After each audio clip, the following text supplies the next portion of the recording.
1 year after the events of June 25th last year, we do anticipate a lot of anarchy, probably, if I could say that. Because I guess, no.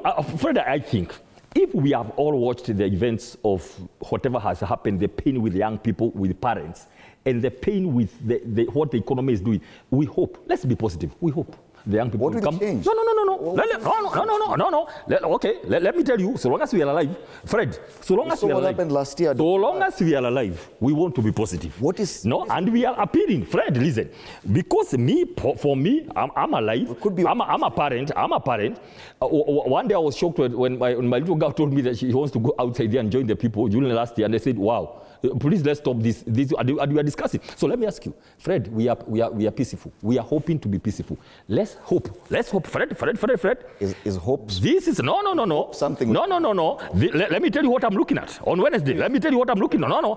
Fred, let me tell you what I'm looking at on Wednesday. The young people want to commemorate the people who died, the people who have disappeared since last year, and the people who are with the woods. You have been learning stories about the people. Same conversation that we've never gotten to a conclusion. Wait. Now, why is hope coming? Can I tell you what I expect? Why are you getting your hope from? Let me tell you what I'm expecting for before next week. Let me be very candid with you. Number one, what I'm expecting as a Kenyan. One, we are commemorating people who disappeared. Can they be brought back? We want to commemorate people who died. Can they be compensated?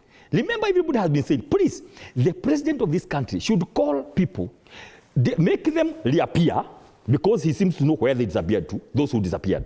Number two, call the parents of people, at least say, we may not do much compensation because they disappeared in the hearts of this country. Number three, let the person... Very hopeful. I'm just saying. And then, finally, let the young people come, do their program, let them have their musicians, the young people, let them dance the whole day and commemorate. And it sounds very ideal. I'm just saying. Fred. I am just saying. I am just saying. On hope. I am just saying. Fred, Dr. Mbae. I am just saying. Fred, they say insanity is doing the same thing over and over again and expecting different results.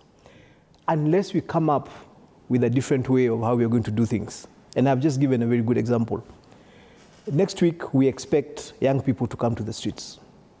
Legitimate demonstrators, legitimate protesters who are going to come to the street.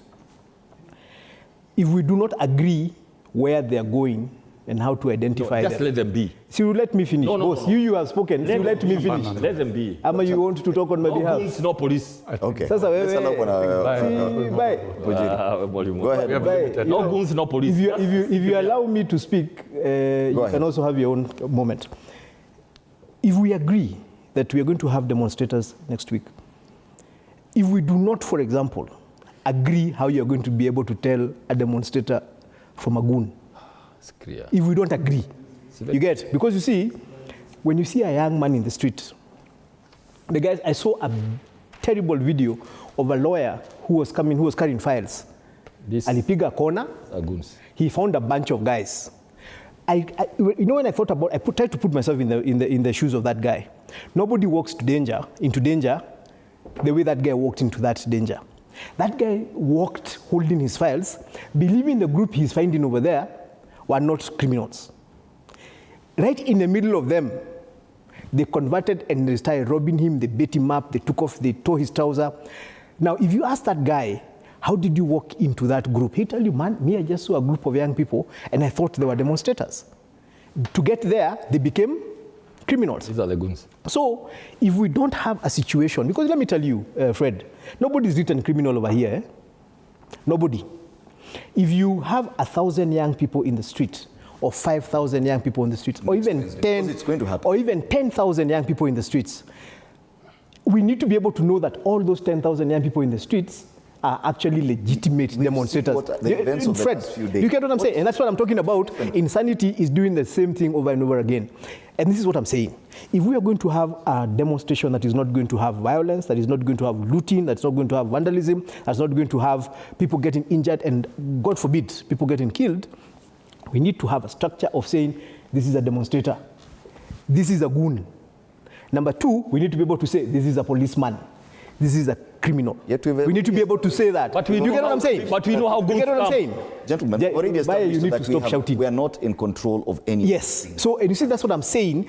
Because, and that's why I started by saying insanity is imagining things will be different if we don't deliberately change them. For me, I would want us to first deliberately change the structure of what's going to happen by next week. SEDA, I said the county commander, the regional commander already committed to give police security. We need SEDA to tell us there will be no policeman on the street who will have a mask, who will not be identifiable. There will be no car on the street, police car on the street that you cannot tell the number plate, right? So that we get that from the police and the security services. We need the demonstrators to tell us every demonstrator will look like this. Then we'll be able to identify the third group of people who are goons and deal with them. Aren't we being too hopeful? I think, Fred, you should drive these arguments